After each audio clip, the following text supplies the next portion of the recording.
are those who guard their private parts, right? They guard meaning their private parts. They don't just misuse it anyhow, right? We have people who cannot guard their private part. They just want to sleep with any woman they see on earth. I'm talking about men, right? The context is talking about believing men. We have people who just want to sleep with any woman they see on earth, right?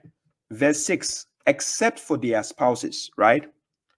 Or those their right hands possess, then indeed they are not to be blamed, right? Okay, so that person is asking that apart from their spouses, who are the right hand possessed? Now, what people don't usually understand, when we say malakat aimani, it doesn't mean your slaves. It does not mean your slaves. However, the sectarians have given people the notion that when it says malakat aimani, it means the slaves. Remember, the malakat aimani, they are also supposed to be married. You have to marry them with the permission of their family. So if it is a slave, why do you need permission of a family? If malakat aimani, if they are slaves, why do you need the permission of a family to marry her? No, it's just a young woman. When we say young woman in this age, we are talking about the ladies who are just 18, 19, 20, around that age. That is a young woman. And I'm going to explain to you using the Quranic verses to understand who are the malakat aimani. It is not about slaves, right? Okay. So first of all, I take you to Quran chapter 4, verse 20. Let's go to verse 25. If you go to Quran chapter 4, verse 25, we are going to see that ma malakat aimani, when we say they are the women who which your oath, and not only women. Ma malakat aimani, even women can have malakat aimani. A woman can marry a young man who is a malakat aimani as well, but she has to marry him with the permission of her family, of his family also. Right? Now here, verse 25. It says, and whoever among you cannot afford to marry chaste believing women, if you cannot afford to marry a woman, a believing woman, a chaste believing woman, then from those your right hands possess. Listen to the grammar here. If you cannot afford to marry a chaste believing woman, then what do you have to do? Then you have to marry from those your right hands, meaning your oath. Aiman, it means your oath, what you have to take care of from your oath, right? From those your right hands possess among your young believing women. Do you see? Then he says, God is aware of your faith. You are of each other. So marry them. Marry who? The young believing women who your oath possess, that you have sworn to take care of them. Those malakat aimani, they are the ones you should take care of such a person. So marry them by the permission of their family. So malakat aimani, they are not slaves where you can say you can just take them as concubine and sleep with them. No, you are a fool to think the Quran actually propagates this kind of obscenity.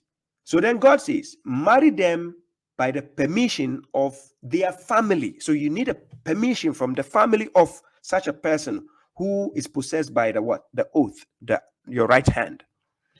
And give them their fees. So ma malakat aimani, the reason is their position is different from a normal woman. When I say normal, I'm not talking about abnormality, but I'm talking about a chaste believing woman. Her position is different from the one your oath possess. They have different ranks. And that is why Quran chapter 23 verse 6 talks about your spouses and then those your oath possess, your right hand possess. It categorizes it into two, but that doesn't mean you don't marry both sides. You can marry your spouse, is somebody you married. At the same time, malakat aimani is somebody you married, but it's a young woman. So there's a difference between when you are dealing with a matured woman, like a matured woman, and when you're dealing with a young woman. There's always a difference.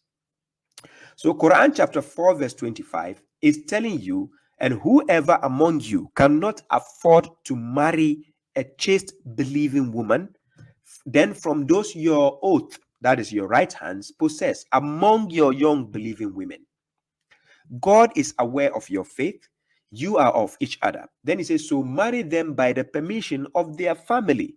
and give them their fees in the service of chaste women, not as fornicators, nor to be taken as secret lovers. So listen, you are not supposed to take Malakat Aimani as concubines. You are not supposed to take them for fornication. You are not supposed to take them as secret lovers. So which kind of foolish scholars?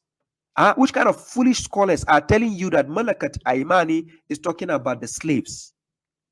What? And God is giving you this legislation here? Your Malakat Aimani, they are not supposed to be taken for fornication. They are not to be taken as a secret lover. You have to give them their fees in order to marry them. And you have to marry them by the permission of their family. So Malakat Aimani is not about slaves. I repeat, you are the dumbest fool ever on earth to think Malakat Aimani is talking about a slave. You are the dumbest fool ever. And if you are a mushrik, you are even the worst. Okay. Then it continues. And when they are married, this Malakat Aimani, when they are finally married, listen, then if they commit adultery, then upon them is half of the punishment which is upon chaste women. You see, the verse starting above is talking about whoever, and whoever among you cannot afford to marry a chaste believing woman, that is the chaste believing women. Their rank is different from the ones your oath possess. The ones your oath possess is the Malakat Aimani, your right hand, means somebody you swear by oath to take care of her. Those are the ones your right hand possess by law, by swearing, by oath. It's not a slave. So this person you are taking care of, sometimes you can be taking care of a woman. She will go to school. She'll find education. She'll become a good lady. And then you feel like, wow, I've taken care of this lady. Now she's good for. You felt like, I need a wife. But then you look on the side, she's matured. She's ready to be married. And you are like, she's ready for harvest. So what you do is you go to the family and then you pay the fees to marry her by the permission of her family. So then you tell the family, okay, finally, this lady I'm taking care of, my right hand possess, I want to marry her. So you have to pay the fees. She's not to be taken for fornication. She's not to be taken for secret lover. You have to marry her. But finally, when you marry her, because she's a young lady, right, a young woman, this young woman, when she commits adultery in the house of marriage, what needs to be done is she is not to be punished the same level as a matured, really matured woman will be punished. No, there are different levels of punishment. So this matured woman can be punished 100 lashes if she commit adultery. But this woman, this lady, young lady, she's only to be punished half of the 100 lashes. So that is 50. So if the foolish mushriks are telling you the punishment for adultery is stoning to death, please, how do you kill somebody in half? What is the half punishment for death? If your garbage book says if somebody commits adultery, you should kill them, stone them and kill them. And now God is saying the Malakat Aimani, their punishment is half. How do you kill somebody in halfway, that they don't die or they die? How? I don't understand. So you have to stone the person to coma. Afalata Kilo wrote. He says, meaning you have to stone. You stone her to coma, then then she'll wake up after 1 week.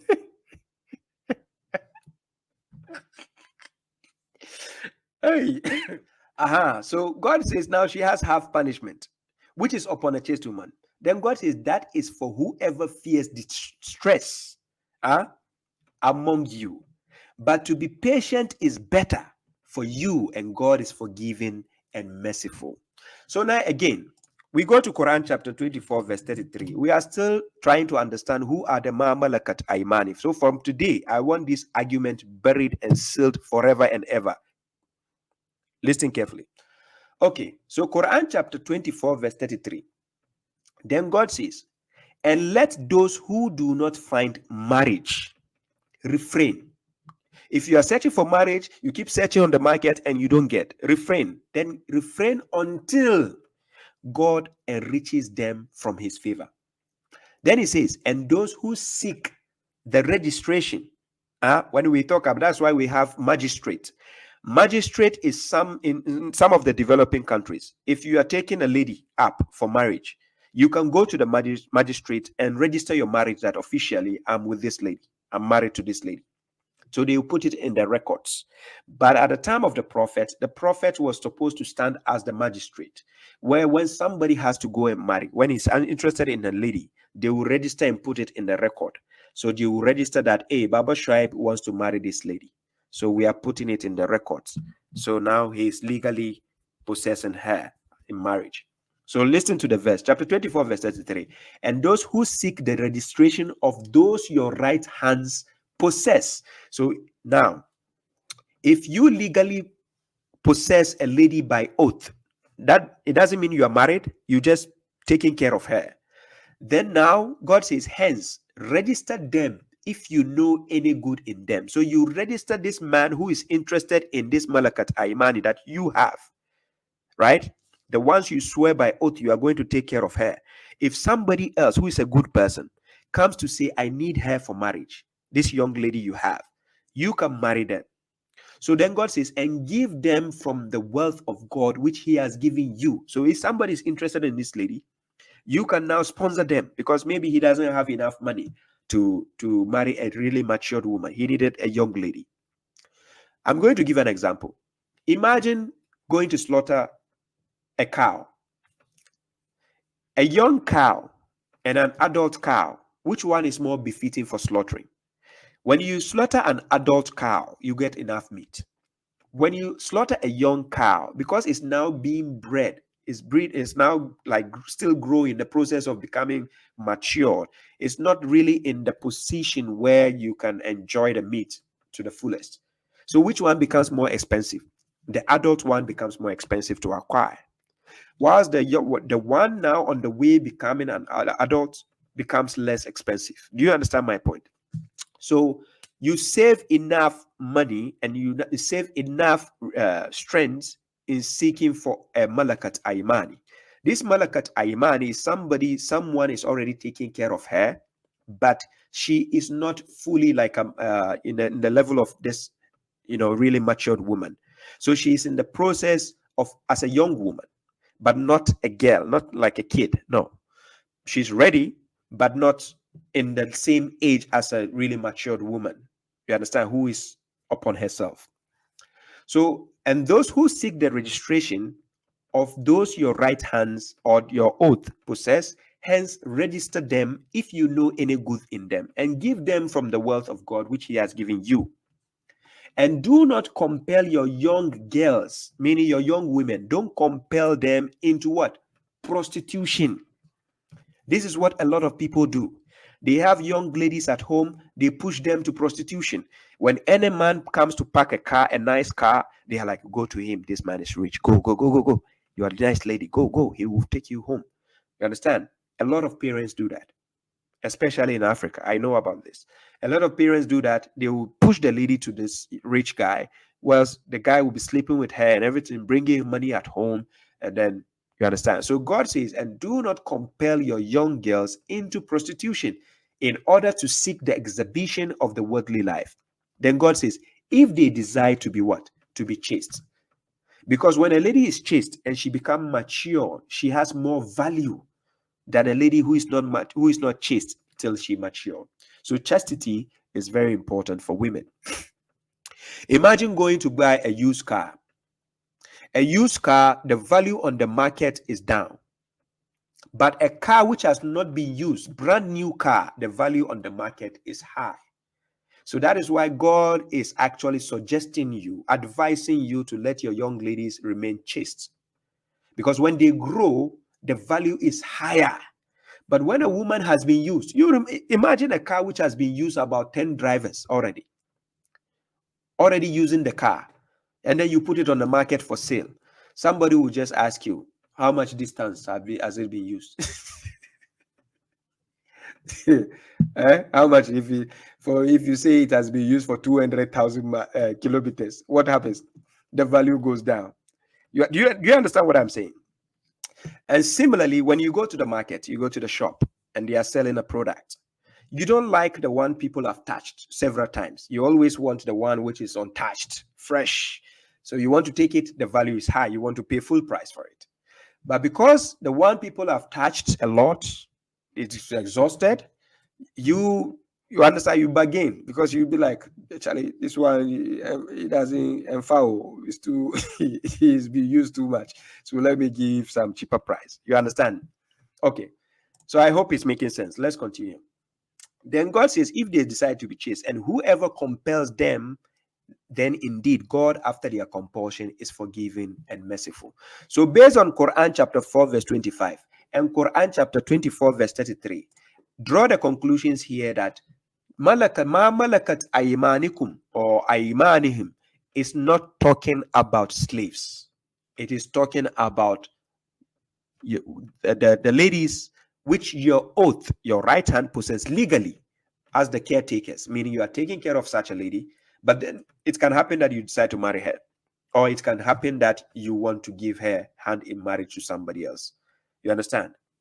Okay.